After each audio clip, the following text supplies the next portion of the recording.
Bevallom, ritkán találkozunk ennyire különleges élettörténettel. Ismerjék meg most Kristófot, az ország egyik legfiatalabb és legtehetősebb cégvezetőjét, aki születésekor elképesztő hátrányból indult. Édesapja azonban addig kereste a megoldást problémájára, míg nem itt, Magyarországon meglelte azt.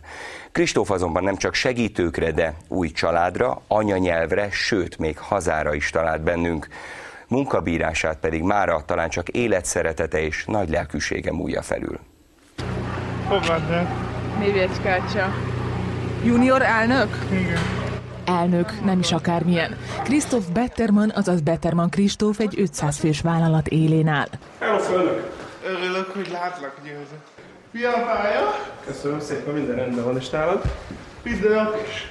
Olykor az elnöki székben elegáns ingben több nyelven tárgyal, máskor baseball sapkában portásként ellenőrzi a kamionokat. Győz! Mindenkit személyesen ismerek. Milliókkal támogatja a mozgássérülteket, megszállott autó és ruhagyűjtő. Imádja a Dolly Roll-t, Gerhard Schröder jó barátja, és még a kóbor kutyákat is befogadja. Egy svájci születésű dúsgazdag fiú, aki magyarnak vallja magát. Ezen a napon én írom a forgatókönyvet. Nem csak a forgatókönyvírója, a főszereplője is ő ennek a történetnek, amit végül maga az élet rendezett. Kristóf egy jómódú svájci gyáros fiaként 26 évvel ezelőtt látta meg a napvilágot, de születésekor oxigénhiányos állapot lépett fel nála, és idegrendszeri károsodást szenvedett. Emiatt került kerekes székbe. A cégbe vezetlek titeket körbe, ahol én vagyok az elnök. Egyik oldalt látjátok a befogadott kutyáimat, halljátok is őket? A több hektáros birtok minden sarkában állatok, itt találtak menedéket. Kristóf büszkén meséli, hogy édesapja alapította ezt az 500 fős céget közel 2 évtizeddel ezelőtt. Megmutatom, van egy irodám is. Ulrich Betterman fia állapotának javításáért egykor a világot is körbeutazta, míg a legjobb kezelésre a budapesti Pető Intézetben akadt. Amikor a Pető Intézeti nevelés elkezdődött, akkor Kristóf nem tudott önállóan mozogni, vagy tolókocsival, vagy még inkább kézben vitték be az intézetbe, és a későbbiek folyamán évek alatt sikerült elérni olyan fokú javulást, hogy a konduktív terápia végén lépcsőzni is tudott. Hál' Istennek sikerült a lehető legjobb terápiát kiválasztani. És anyukám intézetbe akadt. Igen, anyukád nem ezen a véleményen volt, ő szerette volna Kristófot Svájcban, ahol született, intézeti... Beakadkozás. Igen. De akar zörni? Azért az durva, nem? Hát azt gondolom, hogy igen. De apukát szerencsére nem így gondolta, nem Kristóf? Kristóf szülei elváltak. A fiút az anyukája bentlakásos intézetbe akart adni, de az apuka ezt megakadályozta. Édesapja megbízásából én vagyok a kurátora, és egyben részt vállalok a magyarországi ellátásában is. 15 éve ismerjük egymást. Lajos a cég ügyvezetője, és a fiú mondhatni pótpapája. Együtt tanulják most a spanyolt. Mit szoktál itt a cégnél csinálni? Te vagy itt a cégnek a tolmácsa, ha jól tudom. Én vagyok a Góré. Te vagy a Góré? A papa, amikor csak teheti, a magángépével ide repül, vagy Kristóffal együtt utazzák be a világot. Itt vannak a tévések, forgatnak velem. Ha elmentek, visszahívlak. Körbevezetem őket a gyárban, megmutatok nekik mindent. Itt van édesapámnak az élettársa is. Schröder is itt van a falon, a másik oldalon. Személyesen ismered őt? Mert te mented? Igen. Most ez komoly? Siófokon elszöktünk ilyen talp alá való kocsmá. Talpon álló kocsmában? Igen. Ott söröztél a Schröderrel? Igen. Az jó lehet. Néztek a biztonsági őrök egy kicsit babád. Zajos lesz, Csabikám, nem vagy? A junior prezident megszokta már a zajt, minden nap ellenőrzi a gyártást, de névről ismeri a dolgozókat is, akikhez mindig van egy-két jó szava. Mindig mosolyra derítem az embereket. Tényleg? Ez miért fontos számodra?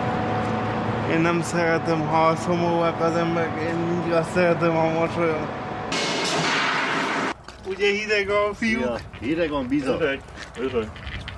Nem fázol? Nem. Olyan kemény vagyok, mint a Tarzan Marka. Mint a Tarzan Marka, az jó. És ha hiszik, ha nem, délutánonként a milliárdos kisfőnök portásnak el. Ez is az én munkahelyem. Itt szoktam őrködni. Naponta 4 órát dolgozik itt biztonsági főnökként. Porta keresi Janit. Hallasz, Józi? Itt vagyok, mond. Mi a helyzet? Nagyon hideg van, kint járőrözködtünk. Az ő udvarában egy tűzoltóautó parkol. Ezt a gyönyörűséget tavaly kaptam a születésnapomra. Élesbevetésre nem voltál még vele megnézni, hogy működik? Voltunk már. Tényleg? Ütöttük hátul az erdőt vele. Igen, egyszer erdőtűznél, igen, itt már igénybe kellett venni a segítségüket. Ez pedig már a gyűjtő magánmúzeuma. Merci mentőautó. Igazi hordágy van benne, tolószék. Ezeket akkor néha be is veted? Igen. És az miért fontos neked, hogy segítsél embereken? Na jó esik nekem, hogy másokon tudok segíteni. Nagyon szívesen szokott kimenni ide a területre, a rendőrautóval és a katonai dzsippel is, hogyha kell, és a polgárőrökkel közösen is szoktak járőrözni. Ez mint a Csöpi filmekben, mint tudjátok. Svájci létére imádja a bújtorfilmeket. Megkapcsolhatod a szirénát.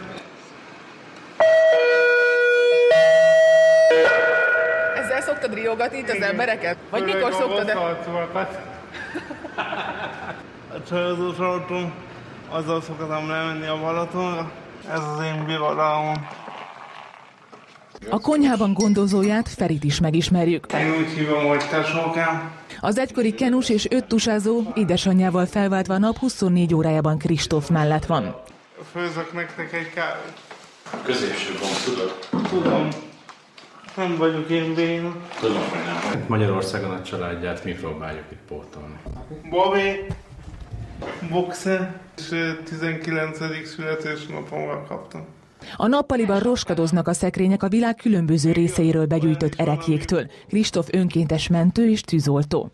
Ezeket barátoktól kaptam, katonai rendőrség, rengeteg egyenruha is van. Ez nincs ki a csapot, nehéz. Mindenben az ő tesókája segít neki. Együtt járnak úszni, van medence is a házban. Kristóf szerint itt minden paradicsomi, igazi luxus, amit ő nagyon élvez. Igen, a másik után szép pakolgatjuk a lábakat. CD-t rakjam az új magnótba? Igen, jó. Ott van több kép hírességekről, le is tudjátok fotózni. Klitschko, Julio Iglesias. Hangosíts fel a kat között.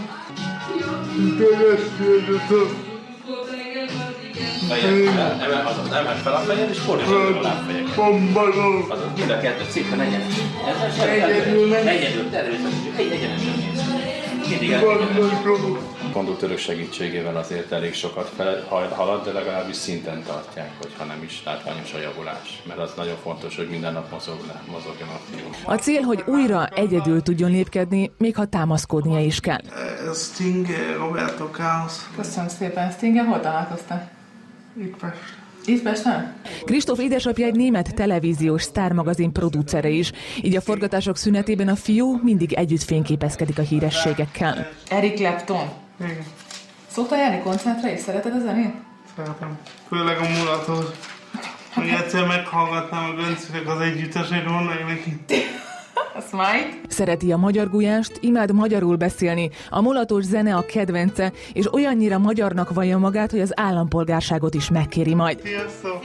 Édesapja amint tud, repül hozzá, vérszerinti testvérei vannak ugyan, de ritkán látogatják meg őt. Ezzel már nem is kesereg, ahogy tudja, pótolja a szeretetet, mindenütt helytáll és láthatóan élvezi az életet. Jó volt, nem?